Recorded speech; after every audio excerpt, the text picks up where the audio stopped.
Assalamualaikum warahmatullahi wabarakatuh. Anak-anak, apa kabar kalian hari ini? Semoga kalian dalam keadaan sehat walafiat, tidak kurang suatu apapun. Nah, mungkin di antara kalian ada yang sedang sakit. Semoga Allah angkat segala penyakitnya dan disehatkan kembali oleh Allah Subhanahu wa Ta'ala. Sebelum kita memulai pelajaran pada hari ini, marilah kita berdoa terlebih dahulu agar kalian diberikan kemudahan oleh Allah Subhanahu wa Ta'ala di dalam menerima pelajaran pada hari ini. Dengan kita membaca basmalah. Bismillahirrahmanirrahim.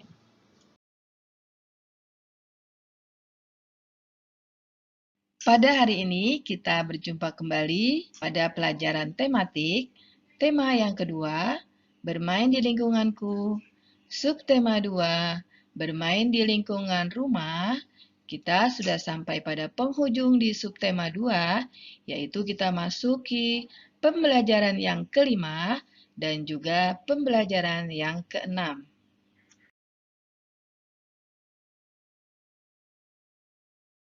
Pada pembelajaran yang kelima dan keenam ini, ada 3 muatan pembelajaran, yaitu Bahasa Indonesia, PKN, juga Matematika.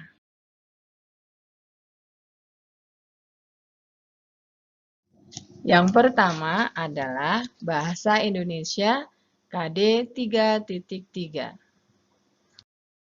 Menguraikan kosakata dan konsep tentang keragaman benda berdasarkan bentuk dan wujudnya dalam bahasa Indonesia atau bahasa daerah melalui teks tulis, lisan, visual, dan atau eksplorasi lingkungan.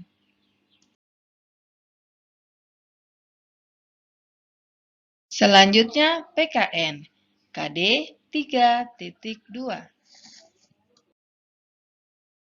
Mengidentifikasi aturan dan tata tertib yang berlaku di rumah. Yang ketiga adalah Matematika KD 3.4. Menjelaskan perkalian dan pembagian yang melibatkan bilangan caca dengan hasil kali sampai dengan 100 dalam kehidupan sehari-hari, serta mengaitkan perkalian dan pembagian.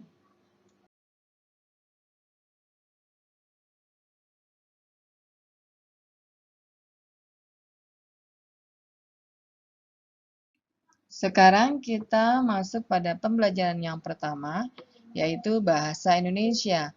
Kalian bisa lihat, buka buku pena kalian pada halaman 117. Menceritakan isi teks pendek secara lisan. 1. Mendengarkan bacaan teks berikut di bawah ini. Kita baca bersama-sama ya. Bismillahirrahmanirrahim. Benda dan kegunaannya. Setiap benda memiliki kegunaan. Misalnya, kegunaan benda yang ada di kamar mandi. Gayung berguna untuk mengambil air di bak. Handuk berguna untuk mengeringkan tubuh. Pemilihan bahan membuat benda harus tepat. Tujuannya agar benda nyaman dipakai. Contohnya, gayung terbuat dari plastik agar kedap air. Dan handuk terbuat dari kain agar dapat menyerap air. Setelah kita membaca isi teks tadi yang berjudul benda dan kegunaannya, sekarang nomor 2, ceritakan kembali isi teks yang kita baca tadi secara lisan.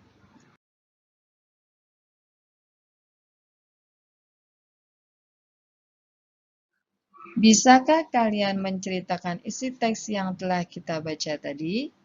Ayo, bisa ya? Kita coba. Setiap benda memiliki banyak kegunaan. Misalnya, gayung dari plastik berguna untuk mengambil air. Handuk dari kain berguna untuk mengeringkan tubuh.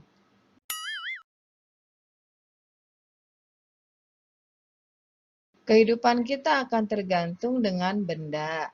Untuk itu, kita perlu menjaga benda-benda yang ada di sekitar kita.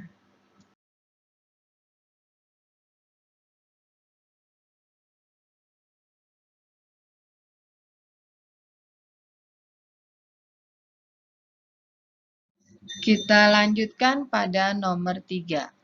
Amatilah gambar benda-benda di bawah ini. Coba kita lihat ada benda-benda apa saja ya di bawah ini. Yang pertama ada gambar sikat gigi. Yang kedua ada gambar sampo. Yang ketiga gambar sabun. Dan yang keempat adalah gambar sisir.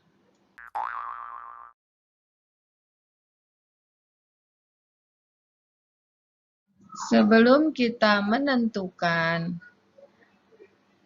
wujud, sifat, dan juga kegunaan benda, sekarang kita coba mengingat kembali tentang wujud benda. Bahwa wujud benda itu dikelompokkan menjadi 3 bagian, yaitu yang pertama, benda cair. Benda cair itu menyesuaikan bentuk wadahnya. Yang kedua, benda padat. Benda padat, bentuk dan ukurannya tetap, kecuali jika benda padat itu mendapatkan perlakuan tertentu. Kemudian yang ketiga adalah benda gas. Benda gas, bentuk dan ukurannya sesuai dengan wadahnya. Sekarang kita akan tentukan wujud, sifat, dan juga kegunaan setiap benda. Kita lihat pada gambar yang pertama, yaitu gambar sikat gigi. Wujudnya padat, sifatnya bentuk dan ukuran tetap, kegunaannya adalah untuk menyikat gigi. Gambar yang kedua yaitu gambar sampo. Wujudnya cair, sifatnya seperti air, dan kegunaannya adalah untuk membersihkan rambut. Selanjutnya adalah gambar sabun. Wujudnya padat, sifatnya bentuk dan ukuran tetap, kegunaannya adalah untuk membersihkan badan. Tetapi untuk sabun ini, apabila mendapatkan perlakuan tertentu itu, bentuknya lama-kelamaan akan berubah. Yang terakhir adalah gambar sisir. Wujudnya padat, sifatnya bentuk dan ukuran tetap, kegunaannya adalah untuk merapikan rambut.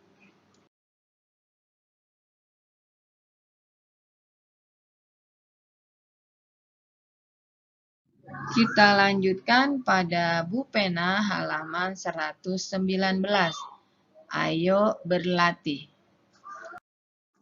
1. Susunlah huruf-huruf di bawah ini sehingga membentuk kata. Lalu, tuliskan wujud dan kegunaan benda tersebut.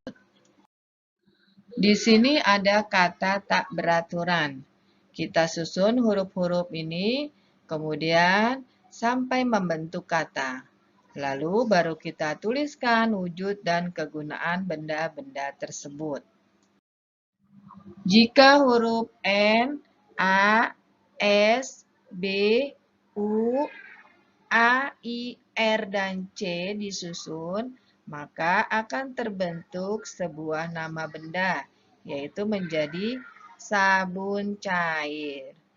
Wujudnya, apa wujudnya? Yaitu cair. Kegunaannya untuk membersihkan tubuh. Jika huruf R, O, K, M, P, O, S, A, dan G disusun, maka akan terbentuk menjadi sebuah nama benda, yaitu kompor gas. Wujudnya padat, kegunaannya untuk memasak. Kemudian jika ada huruf U, A, R, D, dan A disusun, maka akan terbentuk sebuah nama benda menjadi udara. Wujudnya adalah gas untuk bernafas. Ada huruf E, M, L, R, A, dan I jika disusun menjadi sebuah nama benda, yaitu lemari.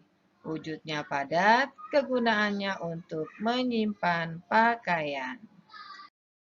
Selanjutnya ada huruf M, U, A, dan D.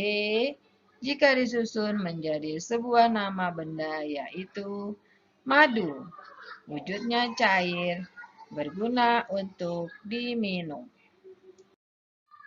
Terakhir, ada huruf P, A, T, A, S, I, G, G, dan I.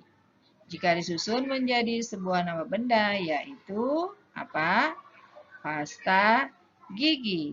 Wujudnya cair, kegunaannya untuk membersihkan gigi. Kita lanjutkan pada nomor 2, yaitu tuliskan 5 contoh benda yang berkaitan dengan kegemaranmu. Kemudian, tuliskan juga wujud, ciri-ciri, dan kegunaan benda tersebut.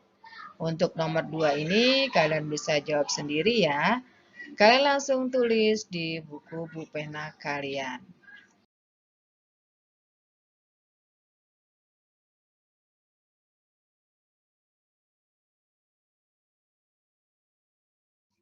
Sekarang kita lanjutkan pada pelajaran PKN.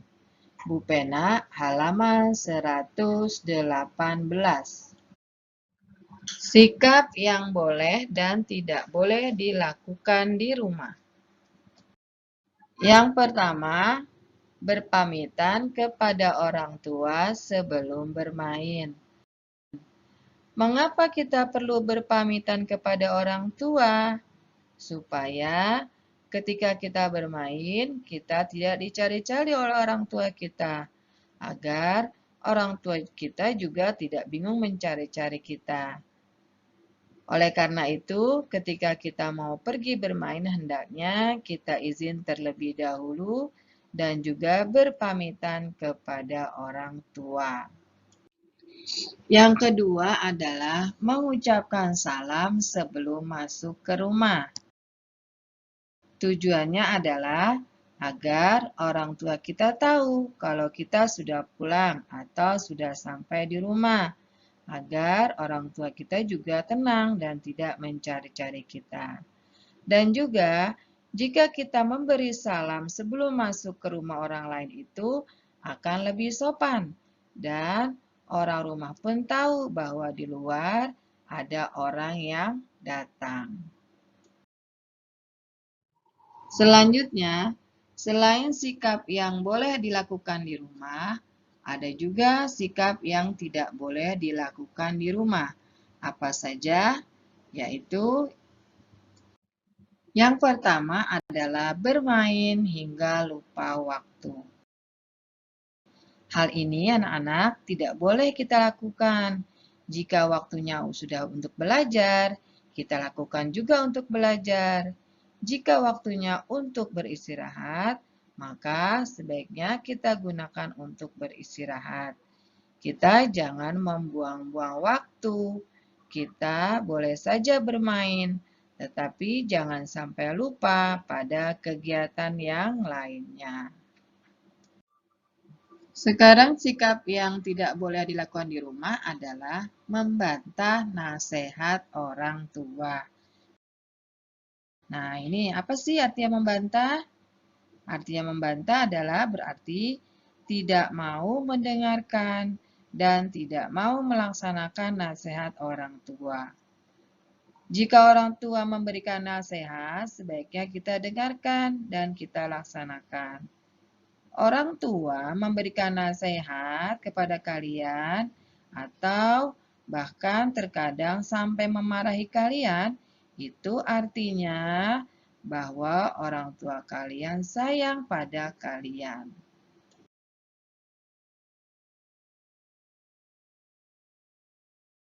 Selanjutnya, menyebutkan manfaat aturan di rumah. Boleh kalian lihat pada buku pena kalian halaman 119. Setiap keluarga mempunyai aturan. Aturan di rumah harus dipatuhi oleh setiap anggota keluarga. Siapa yang termasuk anggota keluarga? Yaitu ayah, ibu, dan anak-anak. Tapi mungkin di rumah kalian ada kakek atau nenek. Nah, semuanya itu harus mematuhi aturan yang ada di rumah. Jika kita mematuhi aturan di rumah, maka semua kegiatan di rumah akan berjalan dengan baik dan juga suasana di rumah akan dapat menyenangkan. Dan jika tidak menaati peraturan, akan dapat merugikan diri sendiri dan juga orang lain. Kalian bisa merasakannya jika kalian sudah mengerjakan pekerjaan rumah, sudah makan, sudah mandi, semua sudah kalian selesaikan, baik tugas-tugas di sekolah. Nah, pasti juga kalian akan merasa senang dan tenang. Begitu juga dengan ayah dan ibu kalian, pasti mereka akan senang. Dan orang tua pun bisa menyelesaikan tugas-tugasnya yang lain. Itu semua akan membuat terciptanya suasana di rumah akan damai dan juga menyenangkan. Sekarang kalian kerjakan pena halaman 120, nomor 1 dan nomor 2. Langsung kalian kerjakan di buku penanya ya.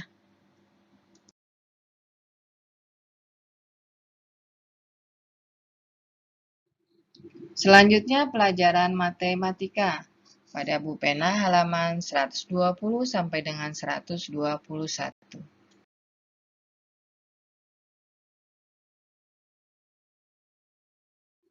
Menentukan perkalian dengan hasil tertentu. Tentukan perkalian dengan hasil 24. Sekarang kita mencari tahu perkalian 24. Sama dengan berapa dikali berapa. Kita lihat pada tabel terlebih dahulu ya. Pada tabel ada beberapa angka 24 yang sudah dilingkari warna merah. Kita lihat pada angka 24 yang pertama, sama dengan berapa dikali berapa. Bagaimana cara menjawabnya? Ya, kita lihat bersama-sama. Kita lihat pada angka yang paling sebelah kiri, yang diberi tanda biru itu ada angka 3.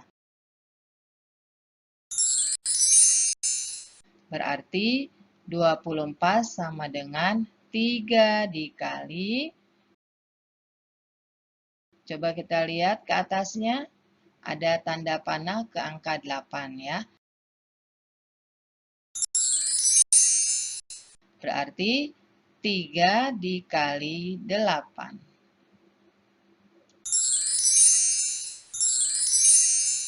Selanjutnya pada angka 24 yang kedua. Sama dengan berapa dikali berapa. Kita lihat kembali pada angka yang di sebelah kiri. Yang diberi lingkaran warna biru itu ada angka 4. Berarti 24 sama dengan 4 dikali, kita lihat ke atas, ada angka 6 yang dilingkari warna biru, berarti 4 dikali 6. 24 sama dengan 4 dikali 6.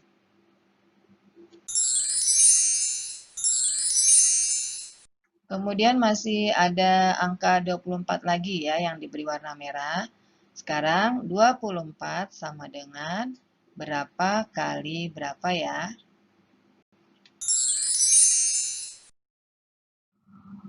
Kita lihat lagi angka yang di sebelah kiri. Angka yang diberi lingkaran warna biru. Ada angka 6. Berarti 24 sama dengan 6 dikali. Kita lihat lagi ke atas. Ada angka 4 dilingkari warna biru.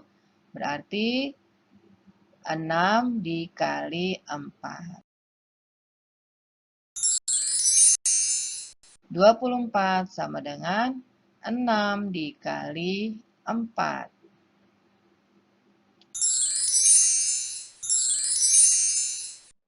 Masih ada lagi angka 24 yang dilingkari warna merah? Ya, masih ada ya. 24 sama dengan berapa dikali berapa?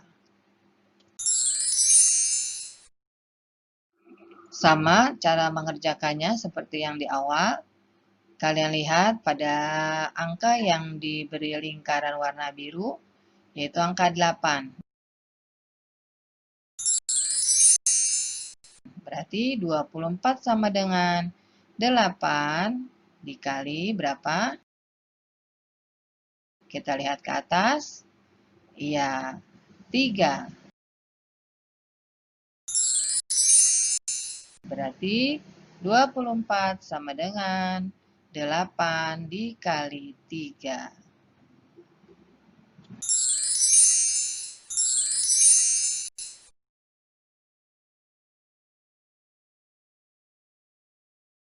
Masih pada pelajaran matematika, yaitu menyelesaikan permasalahan tentang perkalian. Kita lihat soal cerita berikut ini. Komang mempunyai 4 kotak pita.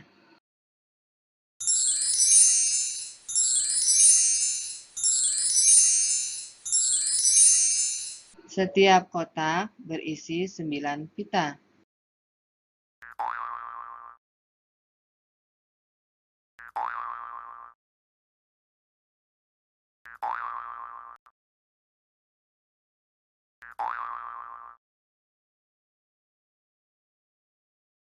Berapa banyak pita Komang seluruhnya?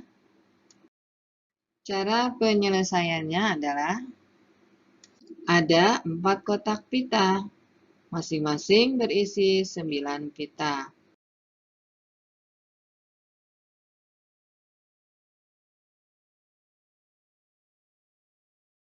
Sekarang, banyak pita seluruhnya adalah, untuk mengetahui hasilnya, kita cari dengan penjumlahan berulang. Kita jumlahkan angka berapa? Ya, angka 9. Sebanyak berapa kali? Sebanyak 4 kali. Jadi, 4 dikali 9 sama dengan berapa? Ya, kita coba hitung. 9-nya itu ada 4 kali. 9 ditambah 9 berapa? Ya, 18.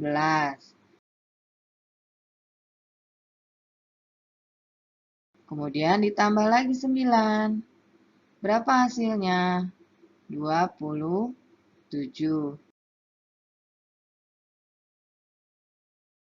Ditambah lagi 9 berapa? 36.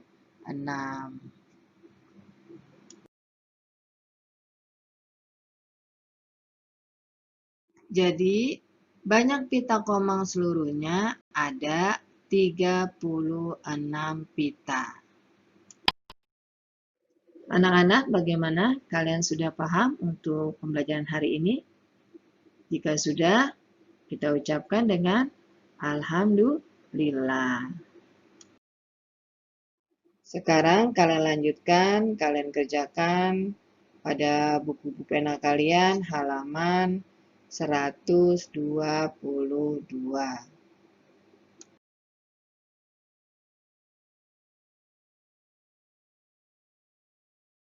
Baik anak-anak, Alhamdulillah selesai sudah pembelajaran kita pada hari ini. Ibu berharap kalian dapat mudah memahaminya. Untuk itu, marilah sama-sama kita tutup pembelajaran kita pada hari ini dengan kita mengucapkan hamdalah. Alhamdulillahirabbil alamin. Ibu tutup dengan ucapan wassalamualaikum warahmatullahi wabarakatuh.